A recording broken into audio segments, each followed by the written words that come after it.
Hola, mi nombre es Arturo López y les voy a hablar sobre la función receptora y nerviosa de lo que es la retina. La luz que entra en el ojo atraviesa la córnea y pasa por la pupila y el cristalino hasta llegar a la retina, donde estimula a unas células llamadas fotorreceptores. Los fotorreceptores transmiten el estímulo luminoso a las fibras nerviosas que constituyen el nervio óptico. Estos fotorreceptores pueden ser de dos tipos, conos o bastones. Ante la excitación de cualquiera de estas células, los impulsos se transmiten primero por la retina a través de las sucesivas capas de neuronas y finalmente hacia las fibras del nervio óptico y la corteza cerebral. La anatomía y función de los elementos estructurales de la retina.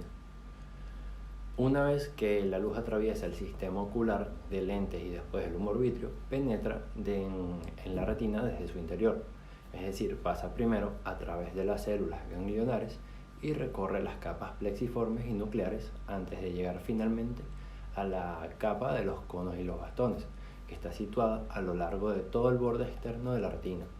Esta distancia tiene un grosor de varios cientos de micrómetros y la agudeza visual baja debido a este trayecto por un tejido tan poco homogéneo. Sin embargo, en la región central de la fóvea de la retina, las capas internas de la retina quedan apartadas para atenuar esta pérdida de agudeza. A medida que nos acercamos hacia la fóvea, disminuye la cantidad de conos y bastones que convergen sobre cada fibra óptica y los propios receptores también se vuelven más escasos. Estos efectos acentúan progresivamente la agudeza visual en la retina central. En su mismo centro, la fóvea central, no hay más que unos pocos conos finos y ningún bastón. Los conos y bastones. Los principales segmentos funcionales de un cono o de un bastón: el segmento externo, el segmento interno, el núcleo y el cuerpo sináptico. La sustancia fotosensible se sitúa en el segmento externo. En el caso de los bastones, esta sustancia fotosensible es la rodoxina.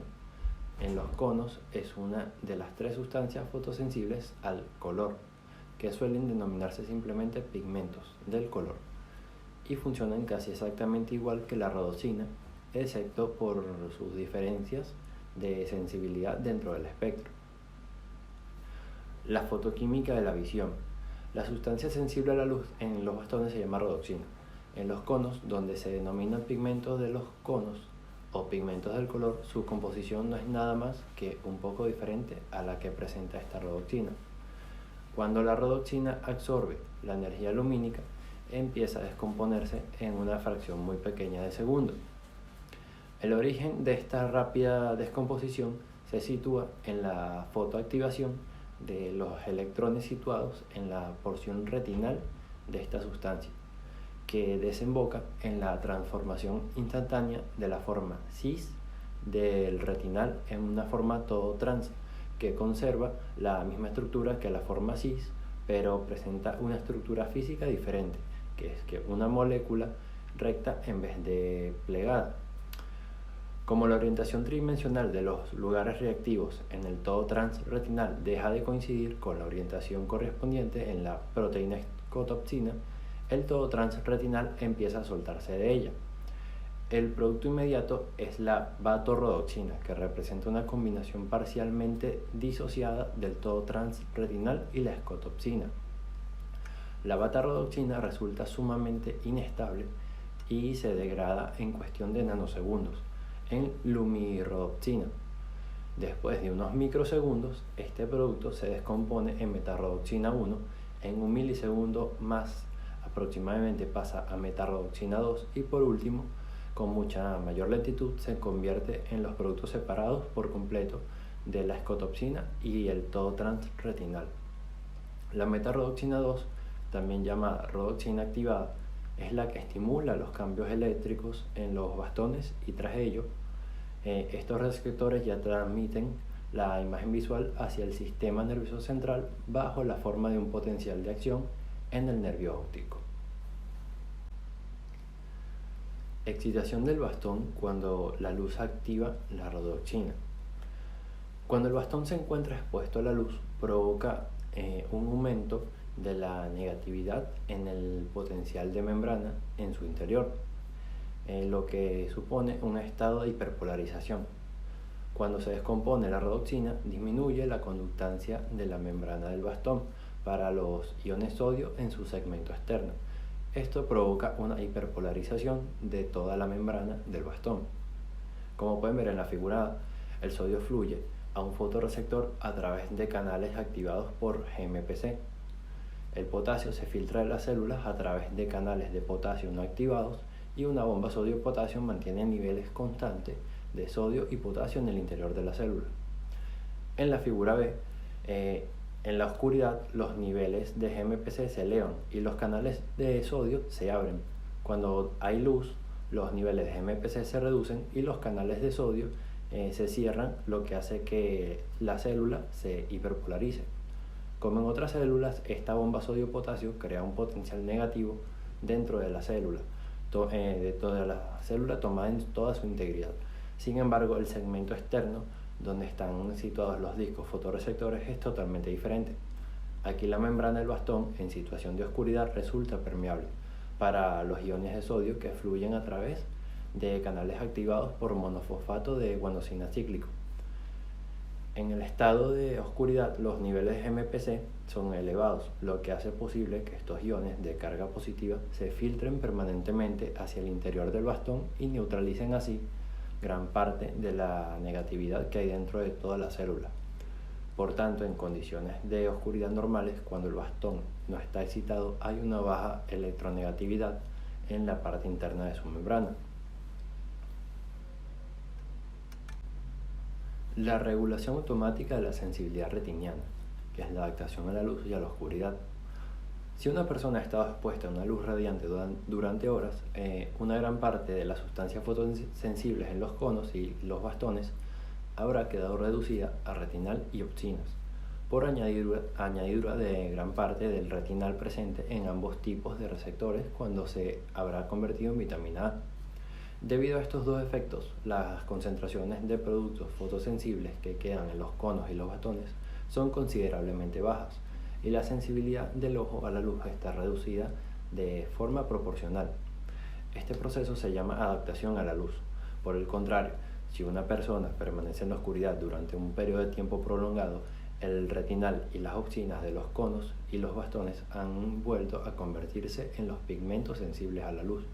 Por ende, la vitamina A se transforma de nuevo en retinal para aumentar los pigmentos fotosensibles, quedando fijado el límite final en función de la cantidad de opsinas presentes en los conos y los bastones, que está preparada para combinarse con el retinal.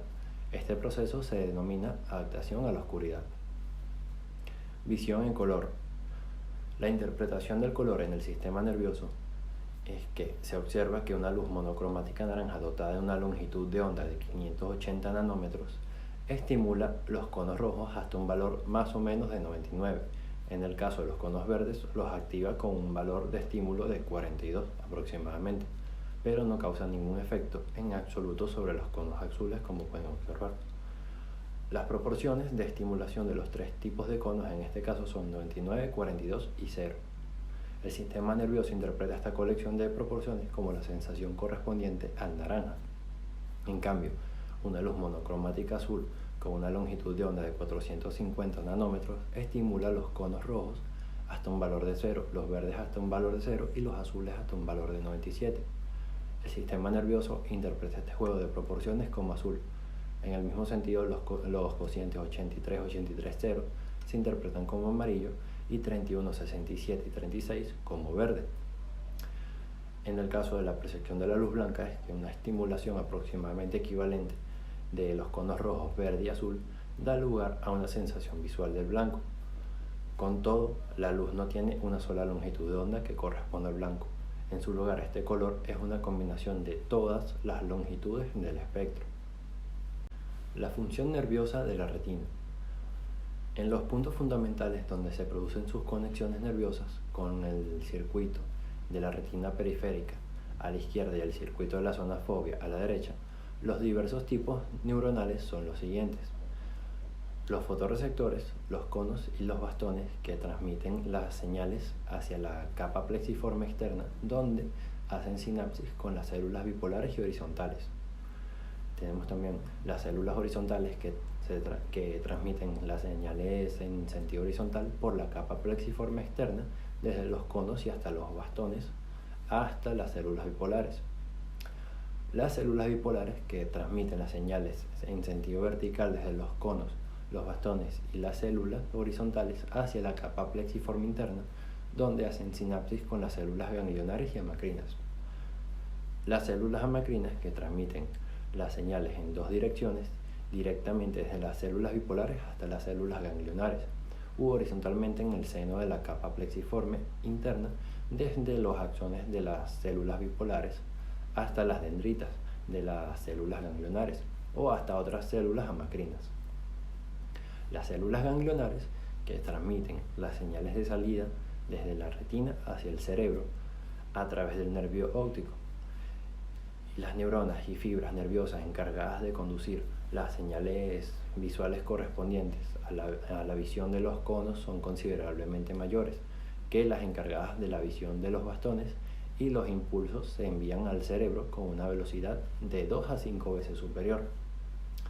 Las únicas neuronas de la retina que siempre transmiten señales visuales por medio de potenciales de acción son las células ganglionares, que las envían hasta el cerebro a través del nervio óptico. Por lo demás, todas las neuronas de la retina envían su información visual mediante conducción electrotónica, que significa el flujo directo de una corriente eléctrica y no de unos potenciales de acción a lo largo del citoplasma neuronal y los axones nerviosos, desde el punto de excitación hasta la sinapsis de salida. Incluso en los conos y los bastones, la conducción desde sus segmentos externos, donde se generan las señales visuales, hasta los cuerpos sinápticos es de tipo electrotónico.